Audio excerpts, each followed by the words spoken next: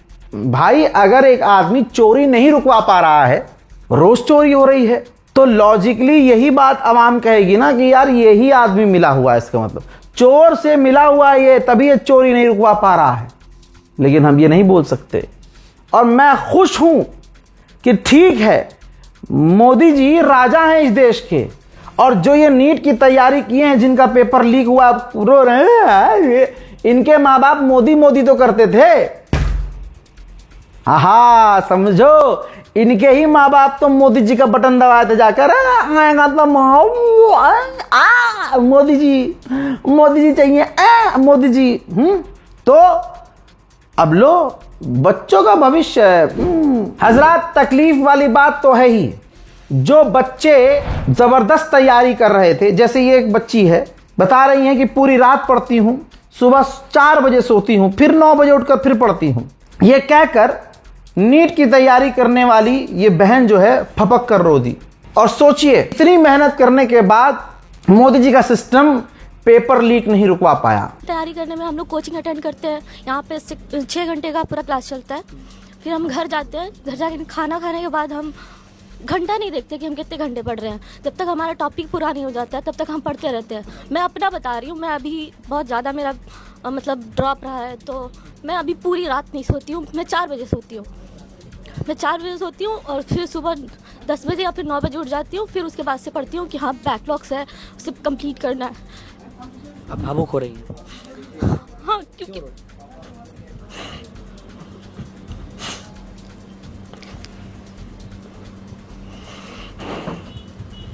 बुरा लग रहा है, इस वजह से रोना आ रहा है। हज़रात, पूरे भारत में छात्रों का यही हाल है, लेकिन छात्रों की अभी भी इतनी हिम्मत नहीं है कि मोदी का नाम ले सकें, क्योंकि इन छात्रों के माँ बाप मोदी के गुलाम हैं। वो सारे के सारे मोदी के हैं, मोदी मोदी करते आए हैं। और इन छात्रों को भी मोदी सरकार बड़ी पसंद थी, क्योंकि मोदी सरकार मुसलमानों को मारती है, पीटती है, गिरफ्तार करवाती है, जुल्म करती है, मुल्ला मुल्ला करती है। और आज इनकी भी लंका लग गई है। अब ये बेचारा देखिए, एक स्टूडेंट एनटीए ऑफिस के बाहर रो रहा है क्योंकि उसकी मेहनत बेकार गई है। नीट का एग्जाम कैंसिल हो गया है। पूरे साल जो उसने मेहनत की थी सब कुछ बर्बाद हो गया है। हजरात, एक और वीडियो ये जिसमें देखा जा सकता है कि कलावा तक, हिंदू छात्रों का कलावा जो बांधा था वो उतार दिया गया। लड़कियों के भाई साहब आस्तीन कैंची से फाड़े गए, कड़ा उतारा गया, चूड़ियां उतारी गई, उनके कपड़े गलत तरीके से चेक किए गए। ये एग्जाम देने जा रहे थे या जाते हैं या ह्यूमिलेट होने जाते हैं। भाई, उनको कितना जलील होना पड़ता है एग्जाम देने के लिए चेकिंग के नाम पर। ये सब कुछ प्रताड़ना झेलने के बाद एग्जाम ही कैंसिल हो गया। ये है मोदी सरकार। और इनको तुमने जो वोट दिया था हिंदू और हिंदुत्व के नाम पर, मुसलमानों के खिलाफ होकर मुसलमानों को दबाने के लिए वोट दिया था, तो मोदी जी जो लेके आए थे आइडिया, वो तो ईमानदारी से काम कर रहे हैं। पूरे हिंदुस्तान में मुसलमानों पर हिंदू समुदाय खुले में जुल्म करता है। यही तो तुम्हें अच्छा लगता था, इसी बात पर तो तुमने मोदी जी का बटन दबाया था। तुमने कौन सा नौकरी के लिए दबाया था? मोदी जी ने नौकरी का वादा किया ही नहीं है। भाजपा ने महिलाओं की सुरक्षा का वादा किया ही नहीं है। उन्होंने तो कहा था मोदी जी आएंगे, भाजपा आएगी, हिंदुत्व बढ़ेगा। और हिंदुत्व ये है कि मुसलमान पिटेगा। कहां नीट वीट के एग्जाम की तैयार? मोदी जी जिंदाबाद। अगली बार सारे छात्र जिनका ये साल खराब हुआ है, मैं इनसे कहूंगा अम्मा का दूध पिया है तो मोदी को ही वोट देना। हाँ, तुम्हारी जिंदगी बर्बाद नहीं हुई है। अगला आदमी ने अपनी जिंदगी बर्बाद कर लिया है। 2014 से इतनी मेहनत कर रहा है, 18 घंटे काम करता है ताकि तुम्हारा पेपर लीक हो, मतलब तुम्हारा पेपर लीक ना हो। यकीन नहीं आ रहा है तो ये जो एग्जाम देने वाले छात्र जो आज रो रहे हैं, ये इन तमाम चीजों पर खामोश थे जो भारत में हो रहा है। हमें तो पढ़ाई से मतलब है, पढ़ने लिखने वाले आदमी, हालांकि दिलों में इनके भी नफरत है। जो ये छात्र हैं इनके भी दिलों में नफरत मुसलमानों के खिलाफ थी। सबको प्रभु श्री राम इनाम दे रहे हैं। देखिए, अब ये जो युवा हैं जिनका एग्जाम कैंसिल हुआ है, अब आपको रैलियों में ये करते हुए नजर आएंगे। देखिए, सुअर गोद में लेकर तलवारबाजी करेंगे। पहले ये गाय को बचाने आए थे, फिर ये सुअरों के साथ खुश देखे जा रहे हैं। इसे कहते हैं लवड़े ने भूज्यम। मुसलमानों की नफरत में ये सुअरों के साथ खा रहे हैं, सुअरों के साथ सो रहे हैं, सुअर गोद में लेकर घुमा रहे हैं।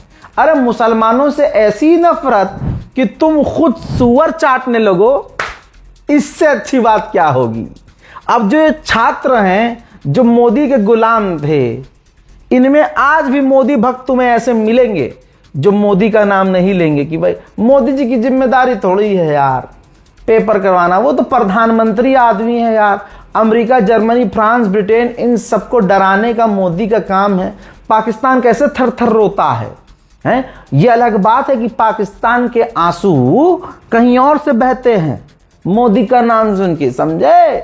ऑपरेशन सिंदूर और ऑपरेशन सुहागरात मोदी जी का देखा है? वो बेचारे प्रधानमंत्री हैं यार, वो एग्जाम ना ऐसे भी आपको छात्र मिलेंगे ये बातें करते हुए। कोई हिंदू संगठन, क्या ये जो नीट एग्जाम कैंसिल हुआ है इसके लिए सामने आया कि हिंदू बच्चों का भविष्य खराब हो गया?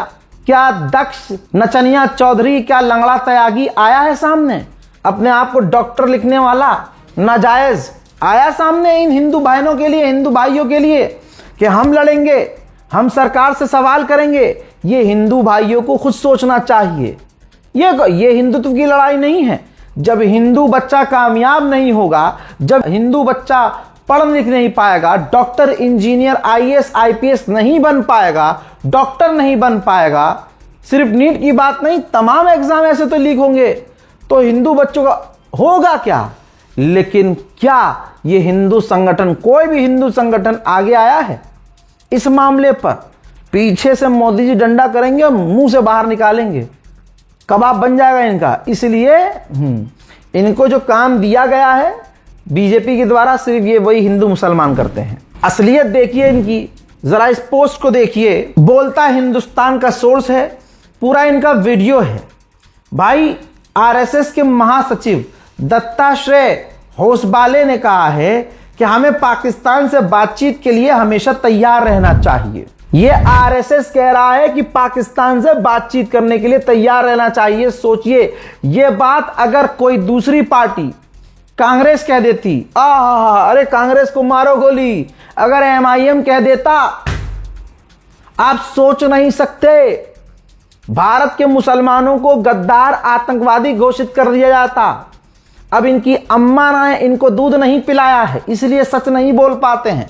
तमाम हिंदुओं के मुंह पर ताला लग जाएगा। हिंदू संगठन तालियां बजाकर नाच के आगे चला जाएगा, क्योंकि उनके बाप ने ये बोला है और बाप पर ये सवाल कर नहीं सकते। अब एएनआई पेपर लीक की बात हो रही है ना, आओ ये देखो, एएनआई के द्वारा कंफर्म किया गया है कि 2026 नीट यूजी का जो पेपर लीक हुआ है, 5 लोग गिरफ्तार हुए हैं। 5 लोग, नाम खुद पढ़ लो। शुभम खैरनार नासिक महाराष्ट्र से गिरफ्तार हुआ है, मंगीलाल बिवाल जयपुर से, विकास बिवाल जयपुर से, चौथा दिनेश बिवाल वो भी जयपुर से, 5वां गिरफ्तार हुआ है यश यादव गुड़गांव हरियाणा से। ठीक है, ये पांचों के पांचों धुरंधर हिंदू हैं, हिंदुत्ववादी हैं, राम भक्त हैं, बीजेपी से जुड़े हुए हैं। यही वजह है कि किसी भी हिंदू की इतनी हिम्मत नहीं, और खास करके आपको हिंदूवादी संगठन सामने नजर नहीं आएंगे। हिंदूवादी संगठन, ये 5 के 5 हिंदू हैं, मुसलमान नहीं। 5 में से एक अगर मुसलमान होता तो सारा आरोप मुसलमानों पर डाला जाता, हिंदुओं का गुस्सा मुसलमानों पर तुरंत फूटता। लेकिन यहां पे सब शांति शांति है, क्योंकि इतनी नफरत फैलाई है कि अपना जब हरामीपन करता हुआ नजर आए तो मुंह से कुछ निकल नहीं पाए। क्या झंड जिंदगी है इन झंडुओं की, मोदरी वालों की। हजरात मोहतरम, फिलहाल के अपडेट में इतना ही। इस रिपोर्ट को शेयर कीजिएगा, चैनल को सब्सक्राइब कीजिएगा और दुआओं में याद रखिएगा। जय हिंद।